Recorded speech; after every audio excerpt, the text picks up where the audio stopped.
안녕하세요. 오늘은 여러분들에게 일찍이 애어른된 사람들이 갖는 한계에 대해서 말씀드리고자 합니다.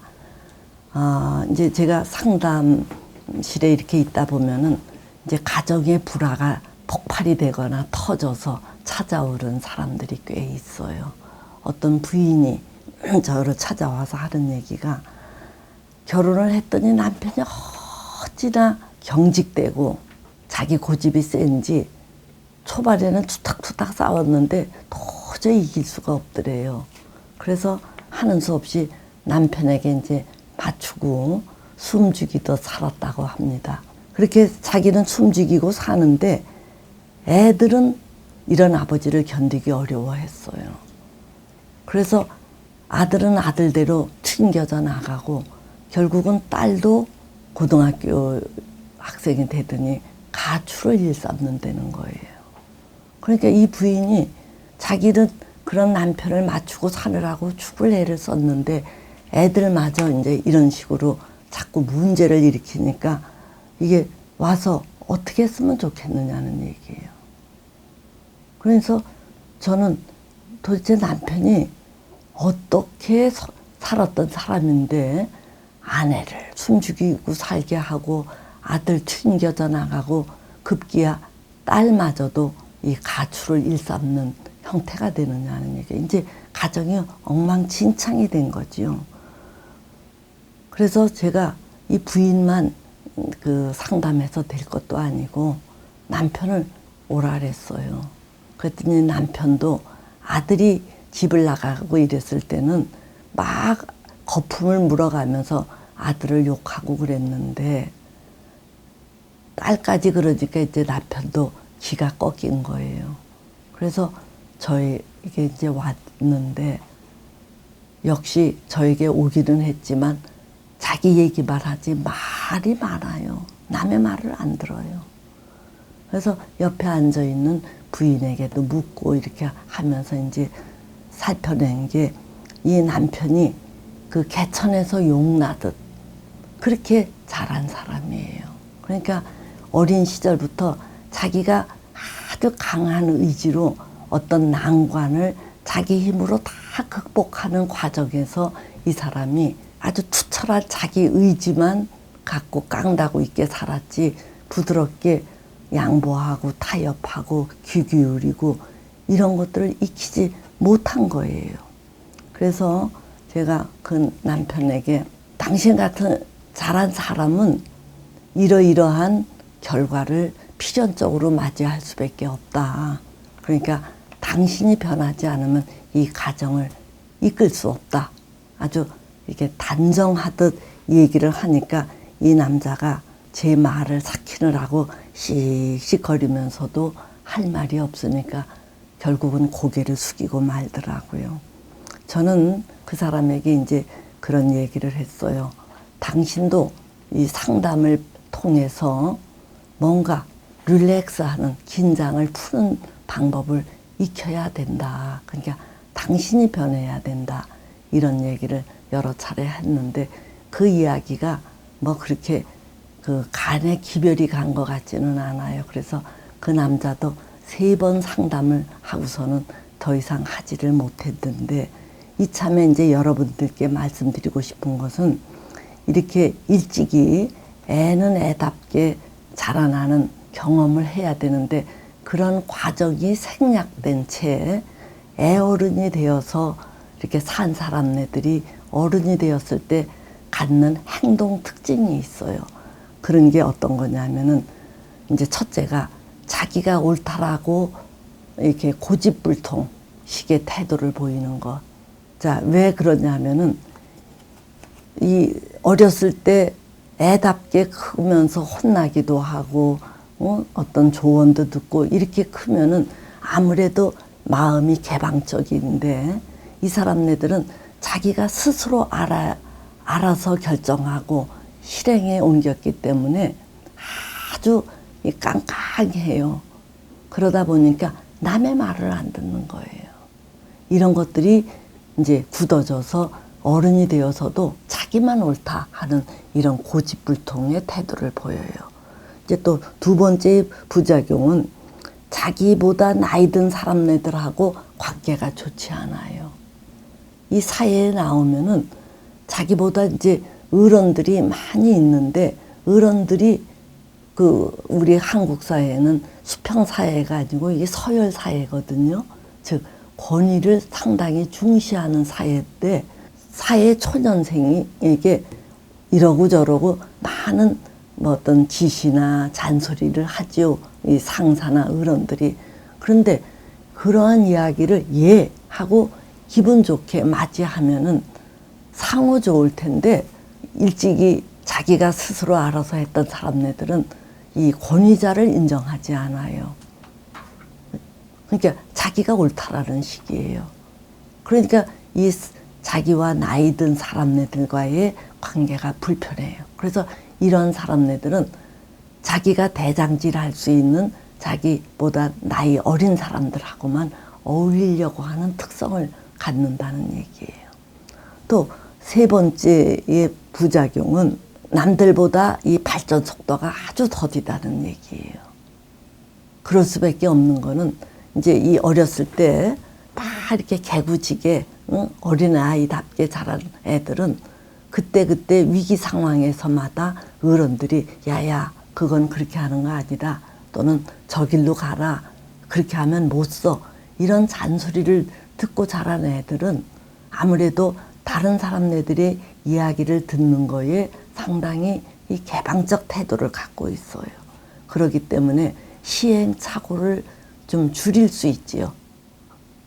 자기보다 앞선 선험자가 이렇게 하는 게 좋다, 저렇게 하는 게 좋다 하면은 그거를 저항 없이 쑥쑥 받아들이기 때문에 그 실패를 많이 겪지 않고 슥슥 이렇게 안전한 길로 진입을 하는데, 이런 애어른으로서 자랐던 사람들은 남의 말을 안 듣기 때문에 스스로 실패를 거듭해야 그 길이 아닌 줄을 알아요.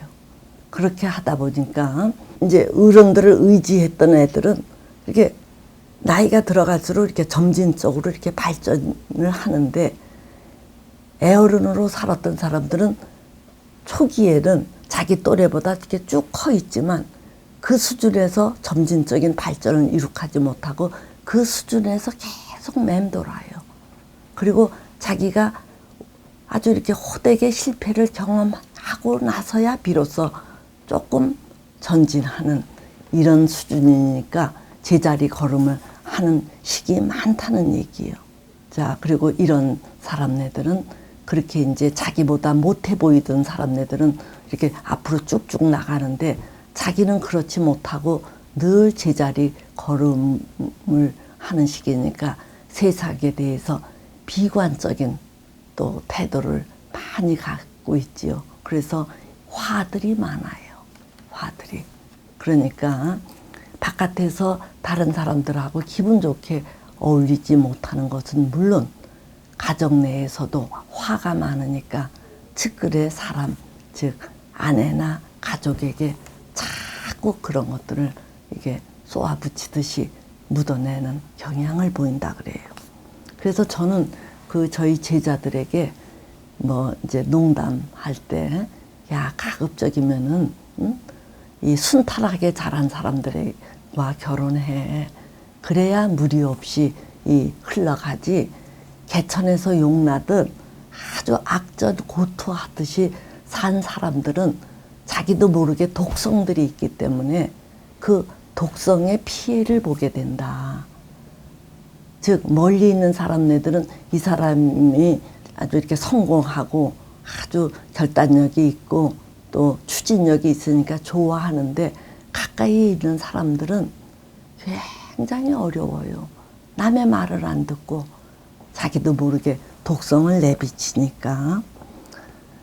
이제 저희 경우도 사춘기 때 일찍이 부모님 곁을 떠나서 유학이라는 명목 아래 서울에서 공부하면서 지냈어요. 또 그렇게 하다가 미국에 유학 가서도 또 지내고, 이렇게 혼자 지냈던 기간이 많다 보니까 부모님 휘하에 있을 때는 저도 막 찢고 까부르고 애답게 컸는데, 딱 서울로 와서부터는 긴장하면서 그렇게 까불까불하게 지내지를 못하고 굉장히 진지한 그 모습을 보이고 지냈어요. 그러다가 제가 이제 심리학 공부를 하면서 교육 분석이라는 걸 봤는데 저희 치료자 분이 저희 아버지와 비슷한 연배였어요.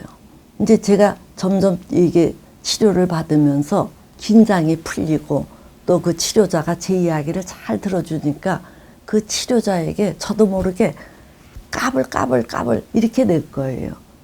아버지와 떨어져 지내면서 아버지에게 하지 못했던 짓을 이 치료자에게 제가 이제 막 했던 거예요. 근데 이 치료자 분께서는 굉장히 이제 이렇게 어떤 회식 자리에 가서는 자기 자랑을 이제 하는 그런 조금 습성이 있으셨던 분이에요. 그래서 이분이 또 어느 회식 자리에서 막 자기 자랑을 하는데 저는 그 이야기를 10번도 더 들은 거예요. 근데 이분의 제자들은 늘 처음 듣는 것처럼 아주 진지하게 이야기를 듣고 그때 그 상황 얘기해봐 그러면은 그 제자가 또 열심히 그때 이야기를 처음 보고하는 것처럼 얘기를 해요. 그래서 제가 저는 그 얘기 10번도 더 들었어요. 이렇게 말을 하니까 그 분위기가 무슨 산통이 깨지듯이 싸하게 된 거예요. 그래서 저도 너무 분위기가 싸하게 되니까 순간 당황해서 이렇게 있으니까 그 치료자 선생님께서 야, 너는 하나만 하지 둘은 모르는구나 이래요. 그게 뭐냐면은 그래서 제가 이제 못 알아들은 뜻이 그러니까 나는 내 욕구에 충실한 사람이야.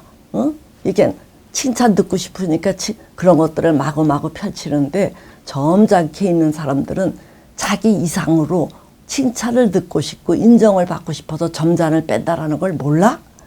이렇게 해서 그때 제가 이제 까르르 웃었어요. 그런 것도 같네요 하면서 까르르 웃고 이제 위기를 모면을 했는데 어쨌든 저는 그 치료자 분에게 굉장히 미안했어요. 그분의 어떤 이제 이렇게 자랑하고 싶어 하는 거에 찬물을 끼얹은 것 같아서. 그래서 며칠 뒤에 제가 치료를 받으러 갔을 때 제가 머리를 조아리고 사과를 했어요.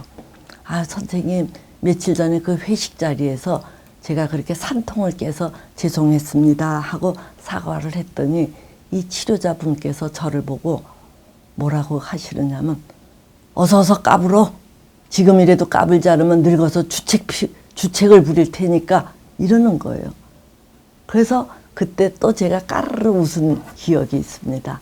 그 이야기는 뭐냐 하면은 사람은 자기가 일생에서 겪어야 할 이 과정을 다 겪어야 되는데 저는 일찍이 그 유학을 하느라고 부모에게 막 까부는 시간이 상대적으로 줄었던 거예요. 그래서 충분히 까불지 못했기 때문에 그런 그 회식 자리에서 위아래도 모르고 막 까불다가 그런 실수를 했다는 거예요. 그래서 그 치료자 분께서는 생략되는 게 있을 수 없다. 그러니까 네가 옛날에 까불지 못했던 것은 지금이라도 까불어야 네가 나이 들었을 때 네 나이답게 처신할 수 있다. 이제 이런 메시지를 주신 거예요. 그래서 제가 여러분들께 말씀을 드리는 거는 애는 애답게 커야 되고 어른은 어른다워야 되고 노인은 노인다워야 그게 아주 건강하고 근사한 거지.